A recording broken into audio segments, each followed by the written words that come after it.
Una precisazione, aggiungerei giusto una nota a questo monologo che oggi insomma vorrei dedicare a questa platea in onore di questa quarta edizione di questa bellissima manifestazione, ed è un orgoglio soprattutto poter tornare nella mia terra dopo questo percorso all'estero e vedere che ci sia così tanta attenzione verso l'arte, verso tutto quello che può essere l'espressione artistica. Ed è per questo motivo che oggi voglio parlarvi della urgenza, l'urgenza della creatività. In un mondo in cui siamo abituati a correre, nella nostra quotidianità corriamo, a volte ci dimentichiamo anche il perché stiamo correndo, anche perché, soprattutto, oggi sono tutti un po' artisti. E basti camminare per le strade di Roma, che per eccellenza appunto è la capitale del cinema, almeno insomma per noi, per l'Italia, ma in generale nel mondo.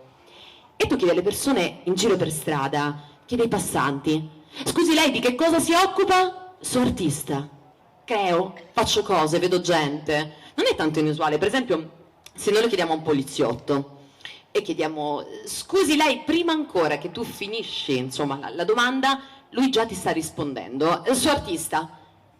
Ma lei è in divisa? Sì, ma io mi sto allenando. In che senso mi sto allenando? E mi sto allenando al giorno in cui mi chiameranno per fare squadra antimafia. Vedi mai che succede? Se succede, succede. La vita è un attimo, non sai mai quando ti può succedere. Quindi sempre farsi cogliere preparati, no? Oppure per esempio al portiere. Chiede al portiere: scusi, lei quello c'ha tutto il tempo, tra buongiorno e buonasera, di creare, di fare cose, quindi tranquillamente anche lui è un artista. Quindi se le cose stanno così, perché non puntiamo su un qualunquismo? Tanto è così facile essere artisti, no? Basta che mi sveglio la mattina, oggi sono artista, no? Beh, fondamentalmente io credo che in tutto questo dovremmo porci una domanda essenziale: che cos'è l'urgenza? Ci siamo mai chiesti che cos'è l'urgenza? Cos'è veramente urgente? Questa cosa che ci muove dentro, non lo so, e questa smania di correre. La pipì è urgente. Ah, quella se scappa, scappa, tu la devi fare, assolutamente. Scusi, devo abbandonare il posto di lavoro. Vada, per carità. È urgente, è assolutamente urgente. Oppure, per esempio, pronto? Vigili del fuoco? Qui sta andando tutto a fuoco. È urgente. C'è l'urgenza dei soldi. Io quella sempre perché non ho mai un euro, ve lo posso assicurare. Oppure, per esempio, c'è la medicina d'urgenza. La pratica è urgente. Devo parlarti. È urgente. Oppure in aeroporto. Lì in aeroporto li vedi che corrono tutti, dal primo all'ultimo. E dici: perché sta a correre? Dove sta andando? Viaggio di lavoro, sarà sicuramente impegnato per una conferenza, doveva andare, non lo so, una cosa importantissima. Scusi, mi faccio passare, è urgente! C'è l'amante che mi aspetta. Ah, beh, allora. Oppure, per esempio, non lo so, penso a tutte quelle persone che per strada corrono. Boh, non lo sanno manco loro perché stanno correndo. Lo chiedi: in realtà me ne sono dimenticato perché stavo correndo. Boh, chi lo sa. E lo possiamo vedere anche al supermercato. Cioè, tu vedi il salumiere al supermercato che tra un barattolo di pelati e uno di pasta corre, vi faccio passare, urgente! C'è il prosciutto che si raffredda. Boh, non si sa, tutti corrono. Allora a questo punto, però, forse dovremmo distinguere la urgenza in quanto tale dalla foga. La foga di correre, no? La foga perché probabilmente viviamo in un mondo dove tutto è fast.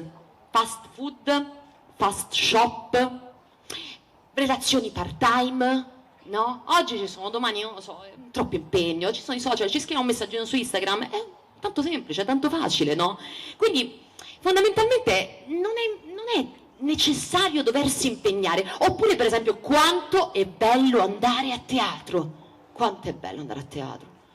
Sì, però è impegnativo, troppo impegnativo, quindi è tedioso, è troppo lungo. No, magari ci vado domani, magari dopodomani, magari tra un mese.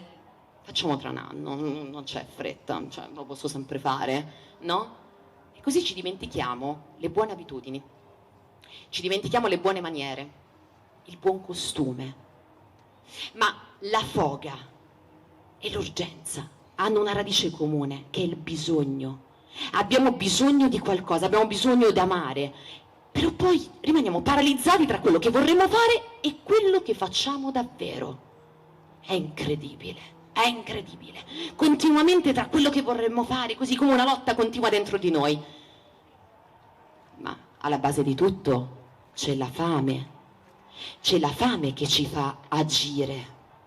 C'è la fame che ci porta in qualche modo, no?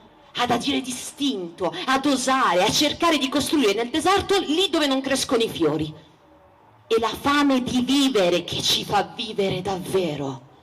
È proprio quella, esatto. Però, tornando all'urgenza della creatività, effettivamente tutti creano delle cose. È facilissimo creare. Lo possiamo riscontrare, per esempio, basti pensare, non lo so, lo scrittore scrive, crea. La Ferragni crea pure lei, sì. Lo chef crea. La signora sotto casa, quella sta a fare Art Attack, anche lei sta creando, sta riciclando. Sta creando anche lei. Il chirurgo, bambole, copia e incolla, ma comunque sta creando, tranquilli che sta creando. E poi io mi chiedo, ma come mai, com'è possibile che me ne sto tutto il giorno a bighellonare sperando che mi arrivi, non lo so, l'illuminazione della creatività? Niente, arido, niente. Poi arriva la sera e dico, ah che bello finalmente, abbraccio Morfeo.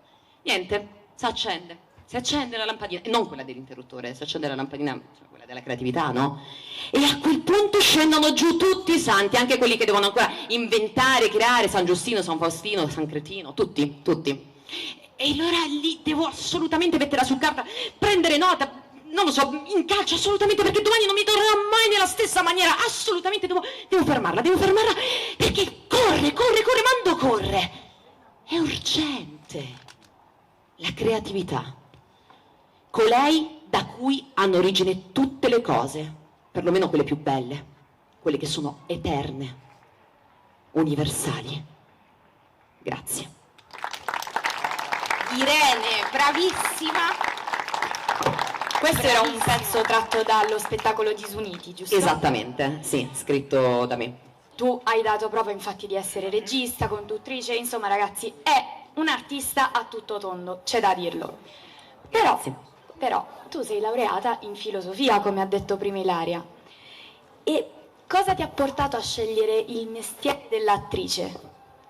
Allora, ha una certa correlazione la cosa, nel senso che da sempre ho sempre avuto un po' la propensione, l'amore di scoprire che cosa c'è dietro questi esseri così strani che pare che vengono da un altro pianeta, in realtà stanno sul pianeta Terra, mai piedi per terra, che siamo noi esseri umani. E quindi la volontà di scoprire, ricercare effettivamente che cosa c'è al di là. Prima si parlava di andare oltre, no?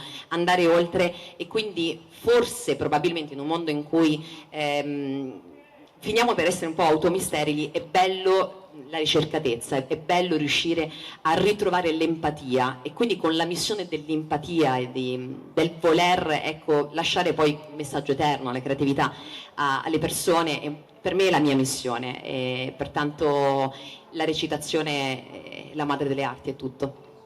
Senti Irene, come ho detto all'inizio, un giusto applauso,